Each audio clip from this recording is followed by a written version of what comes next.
এর আগে অনেক রকম তো আলুর দম আপনাদের সঙ্গে শেয়ার করেছি, তবে আজকে আমি আপনাদের সঙ্গে শেয়ার করব পাঞ্জাবি আলুর দম, যেটা কিনা খেতে এতটাই সুস্বাদু এবং অসাধারণ, খুবই অল্প সময়ে বানানো যায়। আসসালামু আলাইকুম, সবাই স্বাগত বিঞ্জি কিচেনে। আজকে আমাদের রেসিপি পাঞ্জাবি আলুর দম। প্রথমে আমি কিছু ছোটো আলু ভালো মতো পরিষ্কার করে ছিলে নিয়েছি। এভাবে ছোটো ছোটো আলু না থাকলে মাছ বরাবর কেটে নিয়ে নেবেন। এটা কাঁটা চামচের সাথে প্রতিটা আলুর গায়ে এভাবে ফুটো করে নিয়ে নেব। দিকে কড়া বসিয়েছি, কড়াতে আমি দিয়ে দিয়েছি তেল গরম হয়ে গেলে আলুগুলো দিয়ে দেব এবং আলুগুলো কিন্তু এখানে 60 থেকে 70% ভেজে নিয়ে নেব। মিডিয়াম থেকে লো ফ্লেমে আলুগুলো ভেজে নিয়ে নিতে হবে। আলুর গায়ে একটু লবণ এবং হলুদ গুঁড়ো দিয়ে আলুটা খুব ভালোভাবে নেড়ে নুড়ে ভেজে নিয়ে নেব কিছুক্ষণ। গ্যাসের ফ্লেমটা কিন্তু একদমই লো থেকে মিডিয়াম রাখবেন এবং আলুটা কিন্তু পুরো ফ্রাই করা চলবে না, মোটামুটি 60 থেকে 70% আলুটা ভেজে নিয়ে নেব। আলু ভেজে নেওয়া হয়ে গেছে, আলুটা আমি তুলে নিয়ে নেব। এবার কড়া বসিয়ে কড়াতে তেল দিয়েছি। প্রথমে দিয়ে দেবো গোটা জিরে আর দিয়ে দেবো দুটো দারচিনির টুকরো।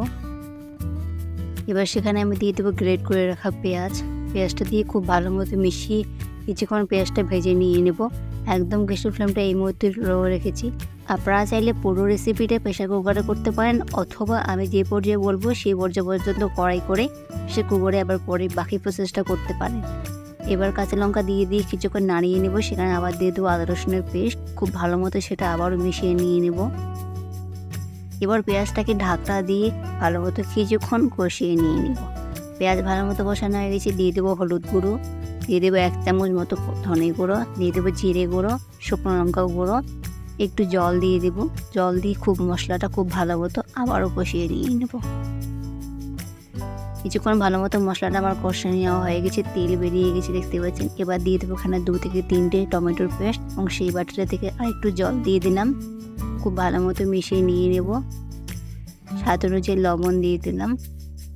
আবারও খুব ভালো মতো মিশিয়ে ভালো মতো মশলাটা কষিয়ে নিতে হবে। টমেটোর কাঁচা গন্ধ কেটে যাওয়া পর্যন্ত খুব ভালো মতো আমি এখানে কষিয়ে নিয়েছি।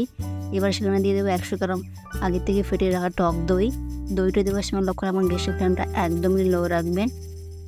খুব ভালো মতো সেটা মিশিয়ে নিয়ে নেব। স্বাদটা ব্যালেন্স করার জন্য আমি এখানে একটু চিনি ব্যবহার করলাম। সমস্ত কিছু ভালো মতো মিশিয়ে নিয়েছি এবং আমার মশলা খুব ভালো মতো কষানো হয়েছে। দেখুন চারদিক থেকে তেল বেরিয়ে এসেছে। এবার ভেজে রাখা আলুগুলো দেবো। আপনাদেরকে বলি, আপনারা এই পর্যায়ে আবার প্রেসার কুকারে রান্নাটা করতে পারেন। মশলা কষিয়ে নিয়ে নেবেন। এই পর্যায়ে সমস্ত কিছু প্রেসার কুকারে ঢেলে নিয়ে বাকি 1 থেকে 2টো সিটি দিয়ে দিলে আপনাদের রেডি। খুব ভালো মতো আলুগুলো মিশিয়ে আমি এখানে কষিয়ে নিয়েছি। গ্যাসের ফ্লেমটা হাই করে আরেকটু জল দিয়েছি গ্রেভিটা একটু ভালো মতো হওয়ার জন্য। এবার ঢাকনা দিয়ে 1 থেকে 2 মিনিট খুব ভালো মতো আমি এখানে রান্না করে নিয়েছি। নামানোর আগে একটু গরম মশলা দিয়ে চারিদিকে ছড়িয়ে খুব ভালো মতো মিশিয়ে নিয়ে নিয়েছি। নামিয়ে নিয়ে নেবো। এবার গরম গরম ভাত, পরোটা, রুটির সঙ্গে সার্ভ করুন না, খেতে এতটাই অসাধারণ হয় আপনাদেরকে বলে বোঝাতে পারবো না। বারবার খেতে চাইবেন, একবার বাড়িতে অবশ্যই করে দেখবেন। ভিডিওটি ভালো লাগলে লাইক করবেন, শেয়ার করবেন, চ্যানেলটি সাবস্ক্রাইব করতে একদমই ভুলবেন না। ফেসবুক থেকে দেখে থাকলে ফলো করে দিয়ে দেবেন। আজকের মতো এখানেই দেখা হবে নতুন একটি ভিডিওতে। ভালো থাকবেন।